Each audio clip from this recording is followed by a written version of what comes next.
ولی زناگارا خیال میکنن کیف کردیم بود تو نسیو کیف کردیم.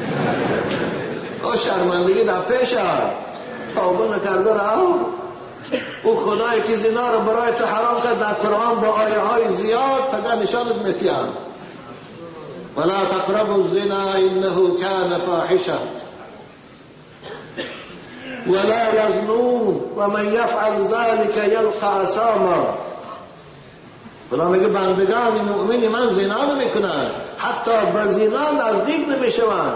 کسی زنا میکند توبه نکرده اگر مرد در چاه دهشتناکی که نامش اثامه است او را انداخته میشوند. آیه صاحب دقایق اخبار روایتی هم دارد که شخص زناگار از قبر میخیزد، در پیشانیش همون شرمگاهی زن از دروش زرداب برآمدن میگیرن، دهنش در آمدن میگیرن. اما بچه های کوچولو هرگز به زنا نزدیک